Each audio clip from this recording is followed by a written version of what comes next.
कानून के रहते हुए सबसे बड़ा दुष्परिणाम ये हुआ कि वक्फ बोर्ड एक माफिया बन गया। अमीरों को नोटिस भेज भेज के उनसे वसूली करने लग गया और गरीबों को नोटिस भेज भेज के उनको कन्वर्जन करने लग गया। दुनिया के 50 ऐसे देश हैं जिनका क्षेत्रफल वक्फ बोर्ड के हमारे पास जो ज़मीन है उससे कम है, और ये ज़मीनें कैसे हथियाई गई हैं उसका वही कारण है, अनलिमिटेड पावर दे रखा था कांग्रेस ने, नरसिम्हा राव ने।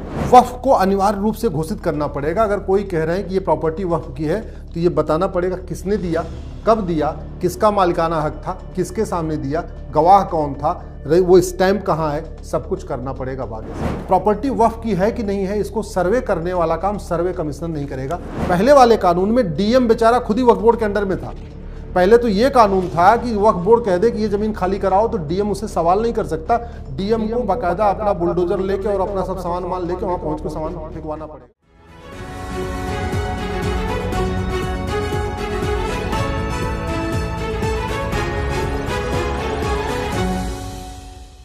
हमारे हाथ में वक्फ बोर्ड में जो 44 बदलाव किए जा रहे हैं, जो नया बिल है वो पास में है। इसकी शुरुआत हुई जब सुप्रीम कोर्ट में हिंदुस्तान के पीआईएल मैन अश्विनी उपाध्याय ने वक्फ बोर्ड के कानून को ही चैलेंज कर दिया था, और कई सारी प्रक्रियाओं से गुजरने के बाद सरकार से जवाब तलब किया गया तो सरकार ने कहा कि थोड़ा आराम करिए, हम पूरे के पूरे कानून में ही बदलाव कर देंगे। ये 40 पेज के पन्नों में वो 44 बदलाव है, उसका क्या असर होगा और जो पुराना कानून था उससे क्या असर हुआ है और क्या क्या कसर बाकी रह गया है इस कानून में, ये तमाम डिस्कशन हम लोग करने वाले हैं। क्योंकि हमारे साथ इस बदलाव के जनक अश्विनी उपाध्याय जी हैं। आपका बहुत बहुत स्वागत है। पहले तो आपको बधाई कि आप जो दिन रात मेहनत करते हैं इस देश के कानूनों में सुधार के लिए, इसका रिजल्ट इस बिल के फॉर्म में आ गया है। इनफैक्ट ये बिल आपका ही है, आपके लिए ही ये बदलाव हो रहा है।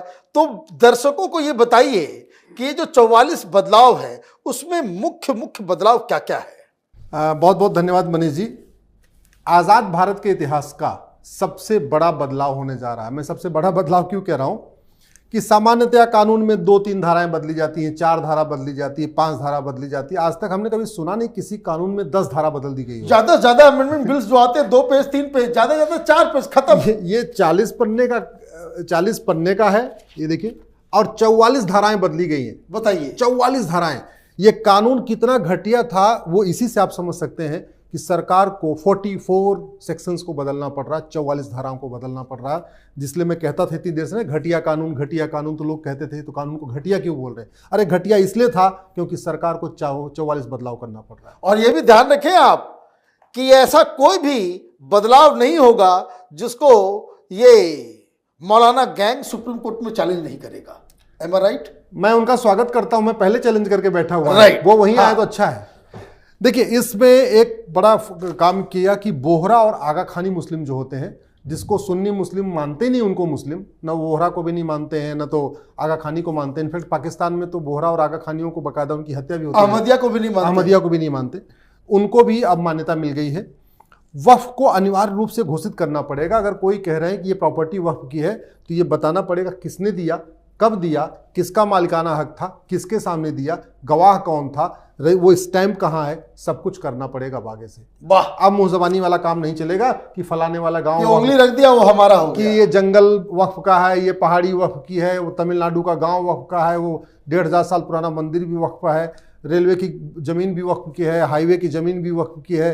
और एक बार तो मैं सुन रहा था वो ओवैसी को, छोटे ओवैसी को, अकबरुद्दीन को, वो कह रहे थे कि इंदिरा गांधी एयरपोर्ट हैदराबाद भी वो भी जो है वक्फ प्रॉपर्टी पे है। एक कह रहा था वो मुंबई की एंटीलिया बिल्डिंग जो मुकेश अंबानी, वो तो केजरीवाल भी कह रहा था। केजरीवाल ये कह रहा था कि अंबानी का जो बिल्डिंग है वो जो है वक्फ की प्रॉपर्टी है, और हमारी सरकार आ गई तो वहां बुलडोजर चलवा देंगे। तो इसलिए कह रहा हूं कि अब वो नहीं चलेगा, वो दुकान बंद हो गई है। महिलाओं को इसमें बहुत बहुत फायदा होने वाला है। पहले क्या हो रहा था, पुरुष किसी से पूछने की जरूरत नहीं है, अपनी जो जमीन चाहे वो महिला वक्फ को कर दे, मतलब वक्फ घोषित कर दे। वक्फ का मतलब डोनेट करना, वक्फ का मतलब दान करना। जैसे हम लोग कहते हैं दान, क्रिश्चियन कहते हैं डोनेट, डोनेशन, और उसी को यहाँ कहा जाता है वक्फ। अंतर यही है, कोई नई चीज नहीं है। अब बिना महिला से पूछे हुए, बिना पत्नी से पूछे हुए आप वक्फ नहीं कर सकते। अगर पत्नी ने आपका हाथ पकड़ लिया कि नहीं हम जमीन वक्फ को नहीं देने देंगे, अगर बच्चा नहीं है तो क्या हुआ, हम अपने देवर के बच्चे को देंगे, जेठ के बच्चे को देंगे, हम अपने भांजे को देंगे, भतीजे को देंगे, अपनी बहन को देंगे, तो आप जबरदस्ती उसकी जमीन छीन नहीं सकते। पहले क्या हो रहा था, अगर बच्चा नहीं हुआ, गोद ले नहीं सकते, दूसरों को अपनी पूरी जमीन नहीं दे सकते, तो पूरी जमीन अपने दामाद को जमीन दे नहीं सकते, तो वो पूरी जमीन चली जा रही थी वक्फ में। अब उस पर रोक लग जाएगी। एक बड़ा फायदा ये हुआ कि सर्वे जो प्रॉपर्टी वक्फ की है कि नहीं है, इसको सर्वे करने वाला काम सर्वे कमीशन नहीं करेगा। बहुत इंपॉर्टेंट है। क्या होता है, वक्फ बोर्ड का जो कॉम्बिनेशन है वो 7 लोगों का है। 7 के सातों मुस्लिम होते हैं। एक उसमें एमएलए होता है वो मुस्लिम, एक एमपी होता है वो मुस्लिम, एक उसमें टाउन प्लानर होता है, इंजीनियर जिसको सर्वेयर भी कहते हैं, वो भी मुस्लिम, एक उसमें आईएएस होता है वो भी मुस्लिम, एक एडवोकेट होता है वो भी मुस्लिम, एक उसमें मुतवल्ली होता है वो मुस्लिम होगा, एक स्कॉलर होता है वो भी मुस्लिम होगा। तो 7 के सातों मुस्लिम होते हैं। ये सातों ही डिसाइड करते हैं, यही सातों सर्वे करते हैं। तो कहने का मतलब जो चोर है वही दरोगा है, वही जज है। अब इसमें क्या किया है, जो नया वाला कानून आया है इसमें, कि सर्वे करने वाला काम डीएम करवाएंगे। डीएम खुद करें, एसडीएम से करवाएं, एडीएम से करवाएं, तहसीलदार से कराएं, लेखपाल कानूनगो से कराएं, जिससे कराएं।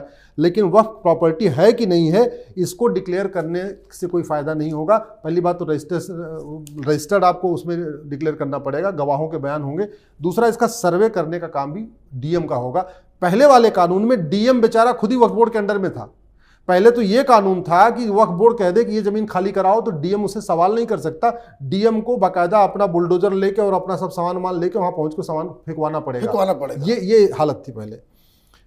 एक फायदा ये हुआ कि जो सेंट्रल वक्फ काउंसिल है उसमें 3 लोकसभा के सांसद 2 लोकसभा के सांसद, 1 राज्यसभा का सांसद, 3 और सांसद जोड़ दिए गए हैं। तो मतलब जो सिंगल बॉडी जो कुछ कर रही थी उसमें मल्टीपल हो गए, 3 लोग और हो जाएंगे। 2 नॉन मुस्लिम मेंबर भी होंगे, पहली बार हो रहा है। पहले जो उसमें कोई मुस्लिम मेंबर, जो सेंट्रल वक्फ काउंसिल होती है उसमें कोई मुस्लिम नॉन मुस्लिम था ही नहीं। वक्फ ट्रिब्यूनल की पावर को कंट्रोल कर दिया गया है। वक्फ ट्रिब्यूनल को टाइम बाउंड तरीके से डिसीजन देने के लिए बोला है। लिमिटेशन एक्ट अप्लाई नहीं होगा। लिमिटेशन एक्ट बड़े काम की चीज़ है। पहले क्या था कि वक्फ ने कह दिया कि ये जमीन आपका स्टूडियो वक्फ का है, और उसके बाद वो एक ऐसे पेपर में निकलवा देगा जो पेपर आप कभी पढ़ते ही नहीं है। ऐसे बहुत सारे अखबार होते हैं ना जिनकी सर्कुलेशन 500 होती है, वो पर डे 400 उर्दू अखबार में निकलवा दिया, किसी एक अखबार में निकलवा दिया जिसको पढ़ते ही नहीं आप। और उसमें 30 दिन तक अगर आपने आके जवाब दाखिल नहीं किया तो वो प्रॉपर्टी वक्फ की हो जाएगी। तमिलनाडु वाले गांव में यही हुआ। तमिलनाडु गांव में, वहां पे गांव के ऊपर वक्फ बोर्ड ने कोई नोटिस नहीं लगाई थी। वो तो गांव वालों को तब पता चला जब उसमें एक गांव वाले अपने जमीन बेचने गए जब तहसील में, तब तहसील ने बताया कि भाई ये बेच नहीं सकते, आप तो बेच ही नहीं सकते, आपकी प्रॉपर्टी तो वक्फ की है। क्यों? किसी ऐसे अखबार में निकलवा दिया होगा जिसको कोई पढ़ता नहीं है। तो अब ये कर दिया कि वो लिमिटेशन एक्ट नहीं होगा, 30 दिन वाला नहीं है। हम पढ़ें चाहे ना पढ़ें, हम साल भर के बाद भी उसको चैलेंज कर सकते हैं। वो सिस्टम खत्म हो गया। तो एक तरीके से ये रिफॉर्मेटिव कानून है। पहले वाले कानून में काफ़ी रिफॉर्म कर दिया गया है।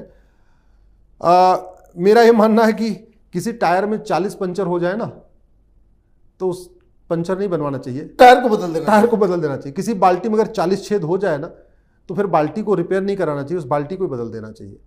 कायदे से इसमें 44 छेद हो चुके। क्या इस कानून के आने के बाद जो ऑलरेडी डिस्प्यूटेड लैंड्स है, क्या उसमें फिर से उनको सब सबूत देना पड़ेगा जहां डिस्प्यूट ऑलरेडी चल रहा है? देखिए, अभी ये बिल पास नहीं हुआ। अगर बिल पास करते समय इसको रेट्रोस्पेक्टिव बना दिया, ये पार्लियामेंट के पास पावर है, ये कह दे ये बिल फलाने दिन से लागू होगा। जैसे प्लेस ऑफ वर्शिप एक्ट पास हुआ 1991 में, और लिखा क्या, ये कानून 1947 से लागू होगा। तो अगर इसमें ये जो बिल है इसको पास करते समय इसको रेट्रोस्पेक्टिव कर दिया, डेट दे दिया 1995, जब नरसिम्हा राव ने इसको बनाया था, अनलिमिटेड पावर दिया। नहीं, बनाया तो इसको नेहरू जी ने था। नेहरू जी ने 1954 में बनाया, ये बीज बोया है नेहरू जी ने। उसके बाद इंदिरा ने इसको 1984 में बदला, राजीव गांधी ने 1986 में बदला, नरसिम्हा राव ने 1995 में पुराने वाले को खत्म कर दिया और एक नया पूरा अजगर ला के खड़ा कर दिया। अजगर, मैं अजगर इसलिए कह रहा हूं क्योंकि इतनी शक्ति दे दिया है, ये किसी गांव को भी निगल सकता है, किसी पहाड़ी को भी निगल सकता है, किसी जंगल को भी खा सकता है। तो ये बताइए कि इस कानून के रहते हुए क्या क्या इसके दुष्परिणाम हुए? इस कानून के रहते हुए सबसे बड़ा दुष्परिणाम यह हुआ कि वक्फ बोर्ड एक माफिया बन गया। अमीरों को नोटिस भेज भेज के उनसे वसूली करने लग गया और गरीबों को नोटिस भेज भेज के उनको कन्वर्जन करने लग गया। जैसे झाबुआ में आदिवासी होते हैं, आदिवासियों को थाना, तहसील, कोर्ट कचहरी उनको कुछ नहीं पता, वक्फ बोर्ड क्या है, कितनी पावर, उनको कुछ नहीं पता। उसको आदमी नोटिस भेजता है कि काम करो, तुम्हारी जमीन तो वक्फ की है। वो बेचारे सालों से रहते आ रहे हैं, उनको नहीं पता, करें नहीं वक्फ की है, फिर क्या करना है, बोले जी भोपाल आओ, क्योंकि वक्फ बोर्ड का वक्फ ऑफिस तो हमेशा राजधानी में होता है। भाई वक्फ बोर्ड और वक्फ ट्रिब्यूनल हमेशा राजधानी में होता है, यानी पूरा इतना बड़ा यूपी है, मेरठ से लेकर गोरखपुर तक, ऑफिस कहाँ है? लखनऊ में। ऐसे इतना बड़ा मध्य प्रदेश है, ऑफिस कहाँ है? भोपाल में।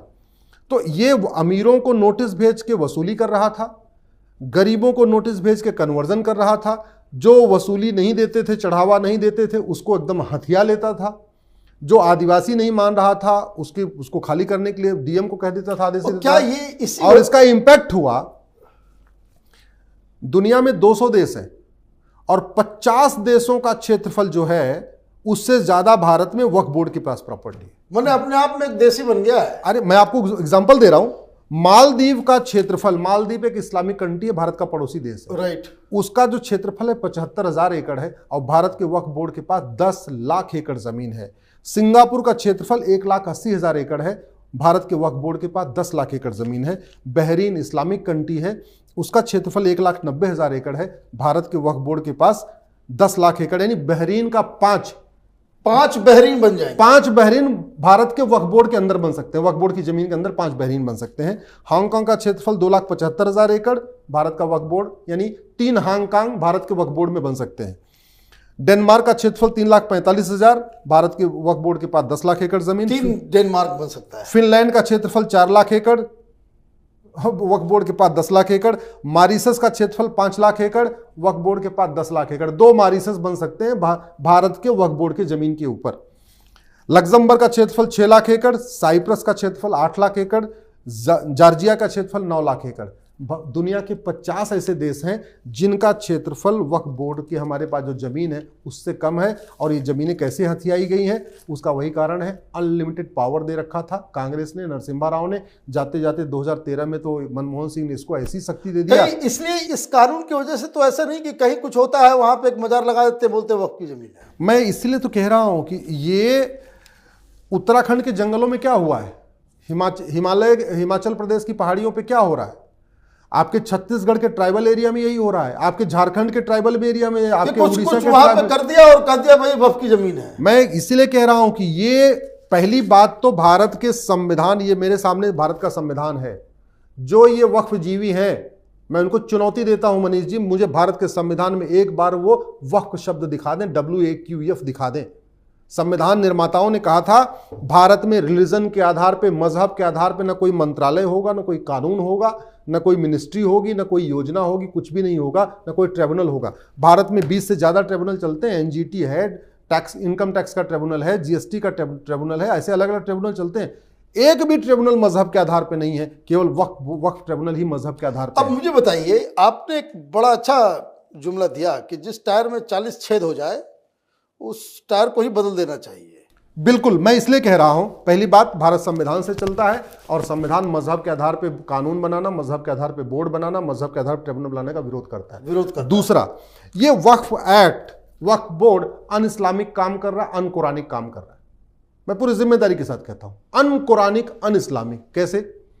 कुरान में कहीं पे मजार का जिक्र नहीं है, कुरान में कहीं दरगाह का जिक्र नहीं है, कुरान में कहीं पक्के कब्रिस्तान का जिक्र नहीं है। और इसीलिए खाड़ी देशों में, Arab, Dubai, Kuwait, Bahrain, Muscat, Qatar, जितने भी खाड़ी देश हैं, इस्लामिक कंट्री है, वहां पे आपको एक भी मजार नहीं मिलेगी, एक भी दरगाह नहीं मिलेगी। देश में इस्लाम के संस्थापक मोहम्मद साहब का तो मजार कहीं नहीं है, वहां एक भी नहीं है। और भारत में ये वक्फ बोर्ड मजार बनवा के उसको वक्फ प्रॉपर्टी डिक्लेयर कर रहा है, दरगाहें बनवा के उसको वक्फ प्रॉपर्टी डिक्लेयर कर रहा है, पक्के कब्रिस्तान को वक्फ प्रॉपर्टी डिक्लेयर कर रहा है। इसका मतलब ये वक्फ बोर्ड अन इस्लामिक काम कर रहा है, अन कुरानिक काम कर रहा है, इस्लाम के भी खिलाफ काम कर रहा है। तो जब भारत का संविधान रिलीजन के आधार पर कानून की इजाजत देता नहीं, रिलीजन के आधार पर किसी ट्रिब्यूनल की इजाजत नहीं देता, और वैसे भी आप देखिए ना, हमारे पास एक चैरिटी एक्ट है, हिंदू, जैन, बौद्ध, सिख, पारसी, सबको डील करता है। पारसी, ईसाई, यहूदी, बहाई, सब लोग को अगर कुछ दान करना है, डोनेट करना है, सीधे चैरिटी एक्ट में अपना रजिस्ट्रेशन करा लेते हैं। भारत के पास ऑलरेडी एक इंडाउमेंट एक्ट है, सबके लिए वो लागू होता है। भारत के पास अपना प्रॉपर्टी कोड है, ट्रस्ट कोड है, सोसाइटी रजिस्ट्रेशन एक्ट है, उसमें सबके लिए लागू होता है। इसलिए मेरा ये कहना है, एक कम्युनिटी के लिए अलग से कानून क्यों? और दूसरा जो खतरा है, वैसे इसके टहनियां काट दी गई इस कानून की, इसके पत्ते काट दे गए, लेकिन जड़ तो बचा ही है ना, वक्फ एक्ट।